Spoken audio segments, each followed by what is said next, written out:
Hey folks, today is Friday, January 4th, 2019. Happy New Year. As usual, it's me, Jake Baldino, here to talk about the gaming news that has been going on.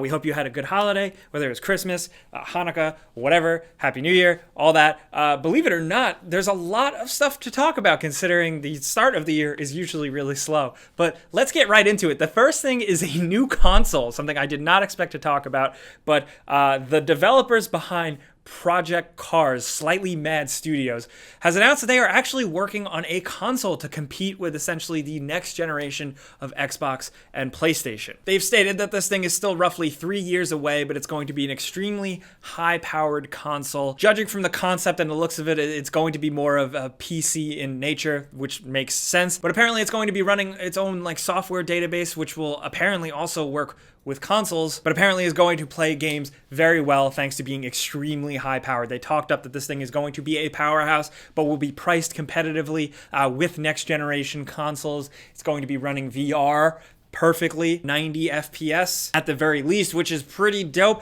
And they've released early renderings of it, and I think it looks hideous. They've also said themselves that it looks a little bit too tacky and garish, but I'd really like to hope they really take a look at that thing. And since it is Slightly Mad Studios, they are going to be, as of right now, titling it the Mad Box, which is really funny. I don't know. I think that works pretty well if you're in the UK, considering the word mad. But shaping the entire console kind of like a giant M, I don't know about that. It's not an Xbox. I think the X is way more of an iconic shape to make a console. An M, I don't know. I am really curious to see what you guys think about this. Do you think they're delusional? Do you think they're crazy? Considering they have developed a couple of games, maybe they have enough capital to actually actively pursue this. A console made completely by developers could be interesting. But the fact that this thing is essentially going to be a really, really high-powered PC that will apparently compete pretty on the level with a PlayStation 5 or a next Xbox or whatever, but at the same time, it's not a Steam machine. There's a lot here to unpack, and we have to just wait and see, but I'm really curious to see what you guys think about this one. The next bit of news, though, just something cool we wanted to share with you guys. I caught this on Twitter. A developer with a Twitter account has shared this. Sometimes we like to talk about cool gaming grandparents, and this one I think takes the cake. Paul Hubens tweeted, "My 87-year-old grandma has played Animal Crossing New Leaf on her 3DS every single day for the past 4 years now. Her 3DS finally broke this year, so I got her a new one for Christmas. During the system transfer, I checked the activity log. Look at that, a whopping 3,580 hours of playtime. That has to be close to some sort of a record. What a badass gaming grandma." But moving on, now we can talk about my other favorite thing in the world, Star Wars. So the latest rumor on the street is Respawn Entertainment is going to be dropping the Star Wars game that they're working on, Star Wars Jedi Fallen Order, in 2019, most likely the fall. Now, there has been some signs pointing to this in the past, but now, most recently, it comes from, of course, the video game analyst, Michael Pachter. He says it's going down for real. Interestingly enough, he also said, because we talk about it a lot, Titanfall 3, Respawn's other game, is also going to be dropping this year, possibly September, which is a way better release date because it'll give Titanfall 3 a little bit of time to grow before the other big first-person shooters of the season release. But the Star Wars game is very interesting because they have been working on it for quite some time now. Not only that, we really are desperately in need of new types of Star Wars games that hopefully aren't bad. I think Respawn would be the people to do it, so I'm looking forward to that. And it could release in time for Episode 9, and it could just be this one big Star Wars hype cycle. I don't want them to rush it. I want them to take their time and make it good, but if it's ready, then yeah, I'll take it. But that's also a lot on Respawn, unless they've massively expanded to work on two big budget titles back to back like that. I'm very curious to see if the analyst predictions are correct, and they'll both be dropping this year. But of course, that's just a prediction. That's more of a suggestion, so take this all with a grain of salt, but I'm curious. But in some surprise news we came into this morning, something I really like to see, January 11th, we're getting HD complete remasters of Hitman Blood Money and Hitman Absolution for PS4 and Xbox One. I play the games primarily on PC, so this isn't really the biggest news for me, but I still am excited for more people to get their hands on a new, cleaner, updated version of Blood Money, aka one of the best Hitman games. If you're more curious to see how Hitman was before the new Hitman 1 and 2 release and kind of changed the formula a little bit, man, Blood Money is a really, really good place to start with some iconic freaking levels. So the fact that this is dropping with like 4K support, high frame rate, cleaner textures, and right around the corner, January 11th, that's kind of a win. It's Absolution, which you can experience, which is certainly a Hitman game. It's a very weird one. It's different. It's good. But Blood Money is the real deal here, and we're absolutely looking forward to that. Right? Who wants to replay Blood Money? Suburb level. Suburb level was pretty great. Yeah. And the rehab facility. And New Orleans. New Orleans is one of the best ones. And the Paris Opera House.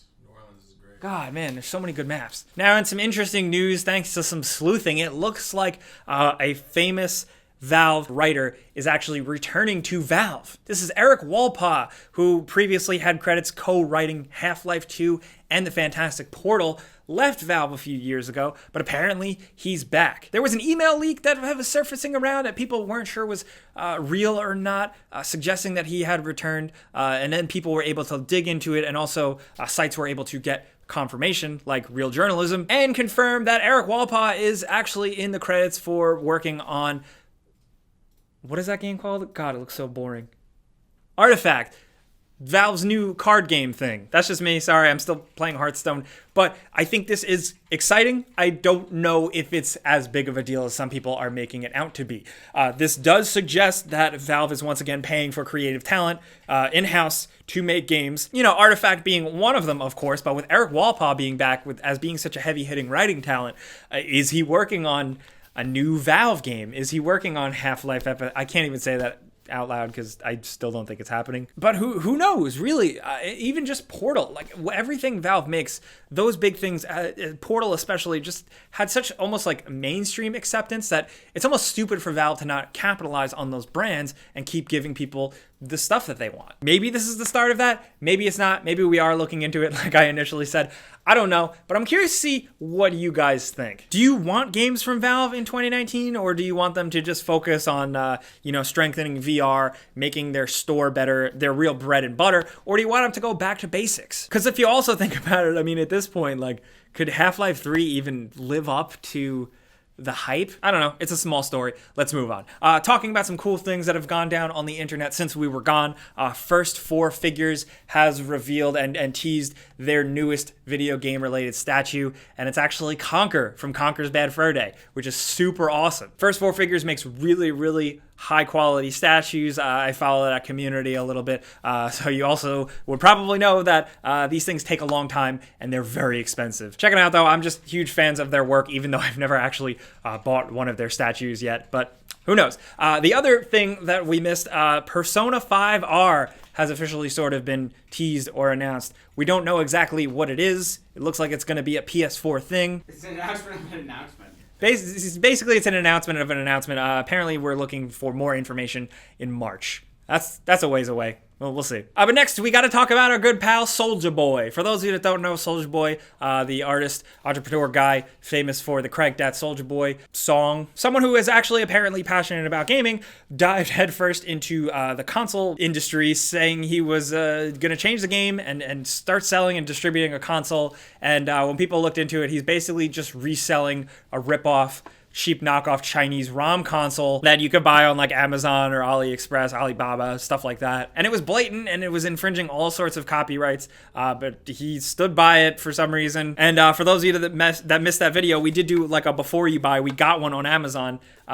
Apparently nobody actually got the ones directly ordered from Souljaboy's website. And interestingly enough, now his website makes no mention of any sort of console at all that he was going to try and put out. This was basically a scam. It was him trying to sell cheap knockoff consoles for more money and exploit people. And Souljaboy had also tweeted that he had to boss up and he had no other choice, vaguely possibly referring to him taking down the consoles from his website. Maybe he got a cease and desist from somebody like Nintendo. That's speculation. We may not ever know about it. It looks like Souljaboy's console thing is no longer a thing, at least for right now.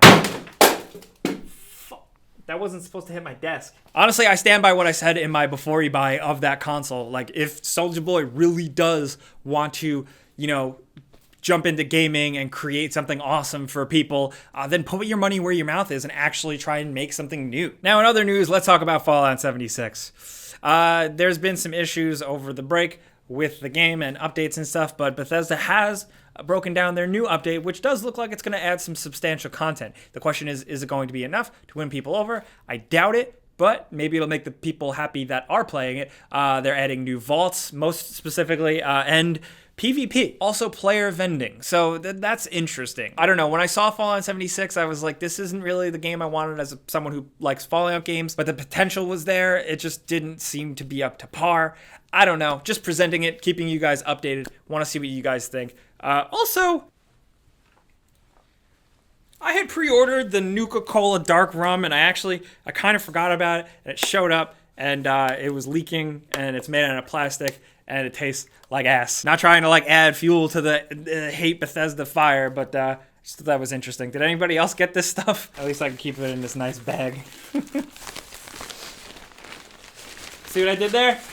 It's fucking funny. Also, in case you missed it, just catching up, we dropped our Game of the Year awards video where we announce all the winners that you guys voted for and what we picked for our favorite games of the year. So if you want to check that out, that will be linked in the description, as well as our Tuesday live show. We recorded like an hour-long Game of the Year debate type of thing where the three of us talked about some of the games we liked the most this year. So that's cool. Maybe check that out. That's all linked down there. And of course, just before we go, real quick, we got to do that console giveaway. If you're curious, it's linked in the description below. But this week's winner is going to be this person right here. Congratulations. Be sure to keep an eye on your inbox and your spam box because we're going to be reaching out to you to send you your free stuff. But for now, I guess that's all there really is about that stuff. Let's wrap this up. Thank you guys for coming around and watching us all the time. It's good to be back for 2019. Got a couple ideas bouncing around for making this show a little better, a little more fun and more useful for you guys. I would love to know what you think about that. So, if you want, let us know in the comments, but also hit me up on Twitter and Instagram at Jake Baldino. I'd like to hear what you think, but I also would like to hear what you think about all the stories we talked about this week. Valve's writer returning. Do you think that means anything? Do you think that means Left 4 Dead 3? Do you think that means Portal 3? Do you think that means Half-Life 3? Wow, that's a lot of threes. Also, what do you think about this console, the Mad Box that Slightly Mad Studios is going to apparently put out in a couple years? Do you think that has potential? I don't know. It seems crazy. It seems lofty. Who knows? Also, do you have a grandma that plays video games like the example I cited? I would love to hear from you. We have a couple of viewers that are older that play games, most notably Shirley Curry. Shout out to her. She watches our videos. She is a gaming grandma. She's awesome. But that's really it this week. So like I said, you can follow us on social and stuff like that. Hang out at our Discord, discord.gg/GameRanx. And if you enjoyed this video, clicking the like button is the best way you can absolutely help us out. And if you're new, you should subscribe and click that notification bell because we put out videos every single day and we're not going to stop ever. But as always, thanks for watching. We'll see you guys next time. Pizza's on me.